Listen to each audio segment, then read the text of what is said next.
Today we're going to introduce you to figurative language. As we go along, please make sure not only to get the notes, but also to get at least one example of each type. That way you have it to refer back to. So starting off, what exactly is figurative language? Figurative language is any language used to help the reader visualize and understand what an author is saying. While you can find figurative language in many different forms of writing, it is most commonly found in poetry. One thing to remember that in poetry, the author rarely says what they mean. They use figurative language instead. An example of this would be, her smile was a ray of sunshine. The author isn't literally saying that her smile was sun. What they're saying here is that her smile is like sunshine. It's big, it's bright, it's really beautiful. So instead of taking this really long time to describe exactly what her smile looked like, he or she is comparing it to something you already know. You're familiar with the sun. You know that it's bright. Therefore, when they say her smile was a ray of sunshine, you know that they're talking about her smile being bright. So, the first type of figurative language we're going to discuss is alliteration. Alliteration is the repetition of the same sound at the beginning of words in a line of poetry or in a sentence. An example of this would be Peter Piper picked a peck of pickled peppers. Here, almost every word in the sentence starts with the same p sound with the letter P. Now, what I want you to focus on is the fact that alliteration is about the sound. Some words may start with the same letters, but they don't necessarily have the same sound. For example, the words cat and chicken. Both words start with the letter C, but one makes the traditional k sound, and the other is ch. So these would not be alliteration if they were the only two words used in the sentence, because even though they start with the same letter, they don't make the same sound. Now, here's an extreme example of alliteration from the movie V for Vendetta. Pay attention to how often the V sound with the letter V comes up throughout the piece.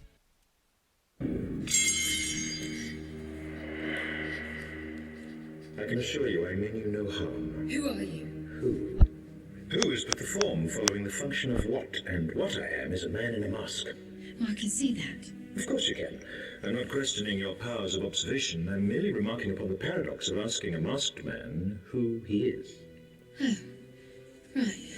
But on this most auspicious of nights, permit me then, in lieu of the more commonplace sobriquet, to suggest the character of this dramatis persona. Voila!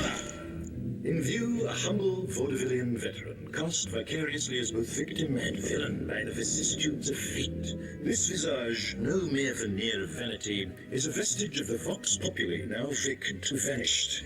However, this valorous visitation of a bygone vexation stands vivified, and has vowed to vanquish these venal and virulent vermin, vanguarding vice and vouchsafing the violently vicious and voracious violation of virtue.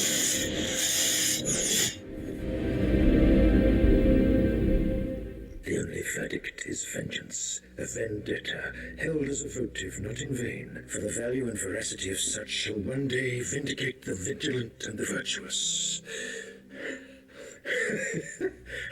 Verily, this vichyssoise of verbiage veers most verbose, so let me simply add that it's my very good honor to meet you, and you may call me V. Now, most examples of alliteration aren't going to be that extreme when you come across them in poetry or in writing. However, I wanted you to get the idea of what it looked like so that when you're reading out loud or in your head, you can really focus in on the sound. Now, the next type of figurative language is one that we don't really discuss a whole lot, but I want you guys to be a little bit familiar with. This is called an allusion. Now, this is different from an illusion. An allusion is an expression designed to call something to mind without mentioning it explicitly. An indirect or passing reference. Basically something like, cupcakes are my Achilles' heel. Now, if you're familiar with Greek mythology, you would have heard about Achilles. Achilles had a weak point, his heel. If he were attacked anywhere else, he couldn't die. He was a super soldier, he was really strong, he was able to fight really well, but his heel was his vulnerable point. So when he was finally attacked in his heel with an arrow, that brought about his demise. So when I say something like cupcakes are my Achilles heel, it means that I really enjoy them. I can't turn them down. They're my weak point. It's almost like I can say no to everything else. I can't say no to cupcakes. So when somebody mentions that something is their Achilles heel, they're alluding to the character Achilles from Greek mythology and saying that that is their weakness. Keep in mind, allusion and illusion are not the same thing. Illusion would be something like a magic trick or an optical illusion that you might see somewhere. This is not the same as allusion. More examples of allusion would be that you were Romeo, you were throwing pebbles, and my daddy said stay away from Juliet. This is from the song Love Story by Taylor Swift. It's referencing the popular Shakespearean play Romeo and Juliet about two young lovers who end up dying for their love. Yeah, I'm up at Brooklyn, now I'm down in Tribeca, right next to De Niro, but I'll be hood forever. I'm the new Sinatra, and since I made it here, I can make it anywhere. Here, when Jay-Z says, I'm the new Sinatra, he's referencing himself to Frank Sinatra, a very popular singer from back in the day. One of Frank Sinatra's most popular songs was a song called New York, New York, where he talks about the fact that if he can make it there, he can make it anywhere. So in the next line, since I made it here, I can make it anywhere, Jay-Z is once again alluding to that popular song by Frank Sinatra. Shot me out of the sky, you're my kryptonite, you keep making me weak. Here, in the song One Thing by One Direction, they're comparing the girl to being kryptonite. Now, those of you who are familiar with comic book lore know that kryptonite is a rock that makes Superman weak. It deprives him of his powers. So they're comparing the girl to being their kryptonite, saying that she's what makes them weak. Next, we have hyperbole. Hyperbole is an exaggeration that is not meant to be taken seriously. For example, it took me forever to finish my vocabulary homework for social studies. It didn't literally take you forever, it just seems that way. Maybe it took you longer than normal, but you're not still doing that vocabulary homework until you die. Or at least I hope you're not. More examples of hyperbole would be, I've died every day waiting for you. Darling, don't be afraid. I have loved you for 1,000 years. I'll love you for 1,000 more. From the song 1,000 Years by Christina Perri. Now keep in mind, she's not literally dying every single day. She's also not loved him for 1,000 years, because she's not even been alive that long. She's definitely exaggerating to make it seem like her love is a lot stronger than just your typical love for a guy or a girl. And when you smile, the whole world stops and stares for a while, because girl, you're amazing just the way you are. Now, in this song, Just the Way You Are by Bruno Mars, he says that the whole world stops and stares when she smiles. That doesn't actually happen. He's just trying to show her how beautiful her smile is. It's so nice that it can actually stop the whole world so that they could look at it. I had a dream so big and loud, I jumped so high, I touched the clouds. Best Day of My Life by American authors.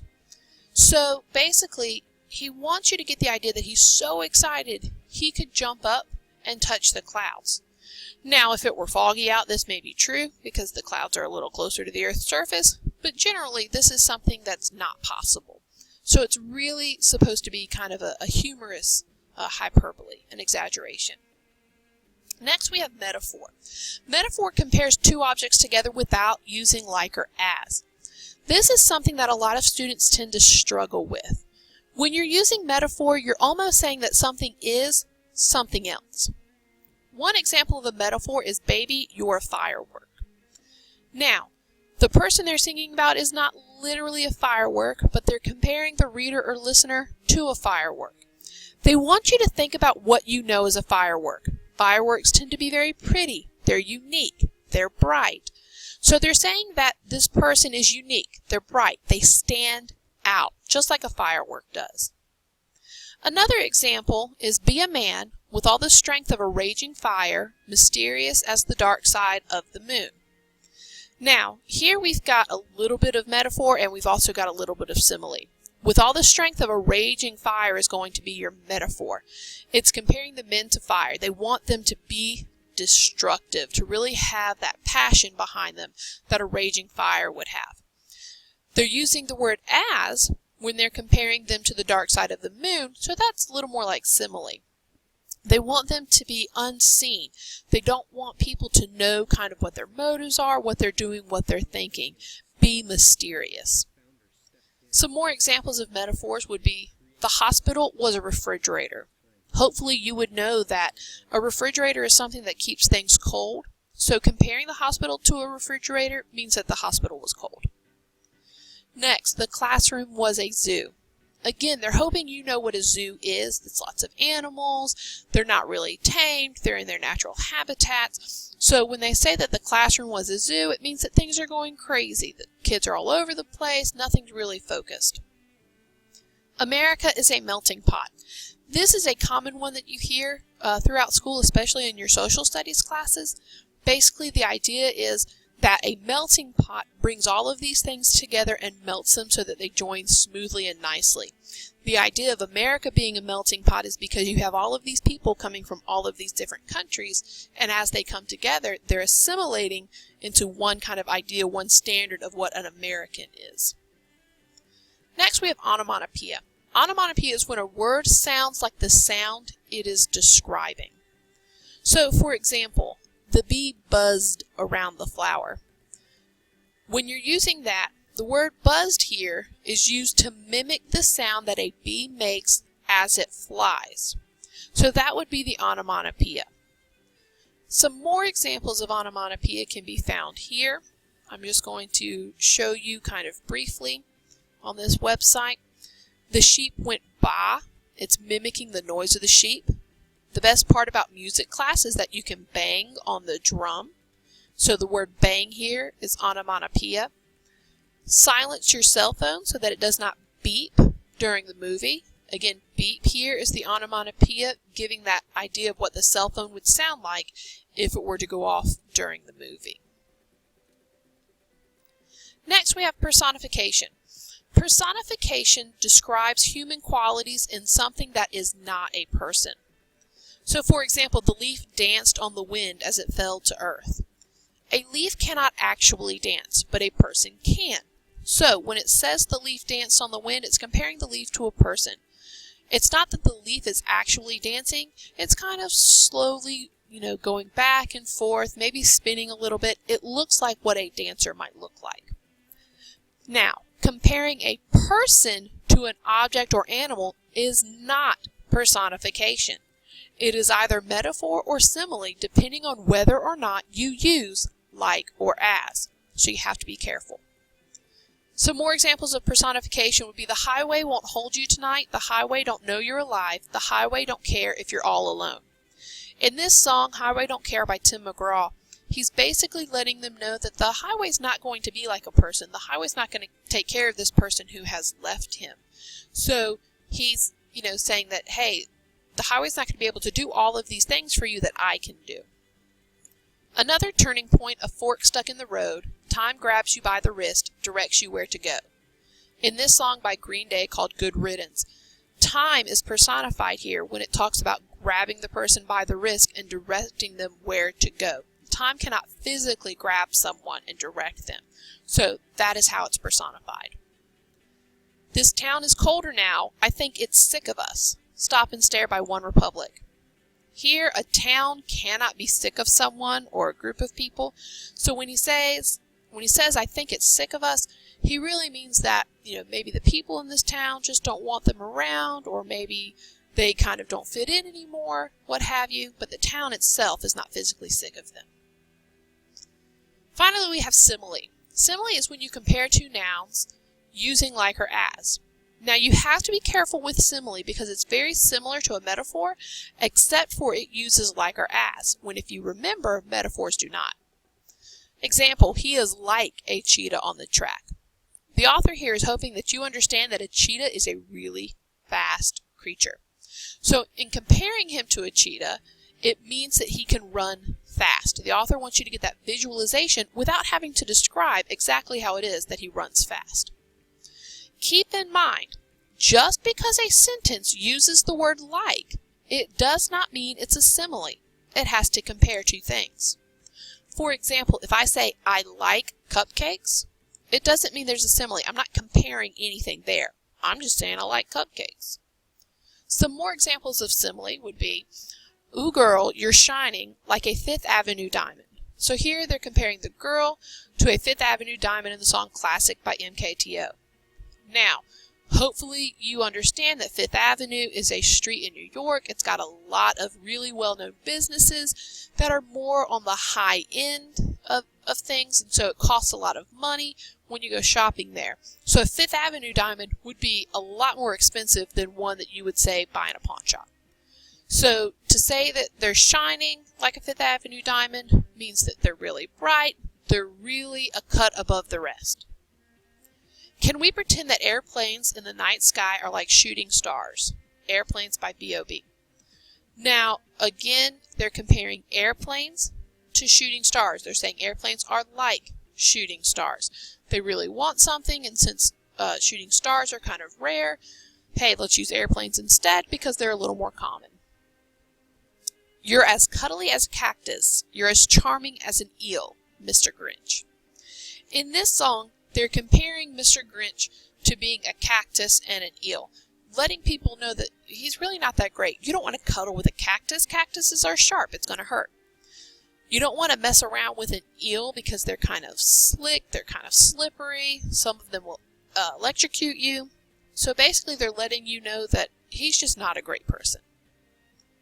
So that overall is figurative language. I know it's a lot coming at you, but really, as we start to break it down, you'll understand it better. If you have any questions, please do not hesitate to ask.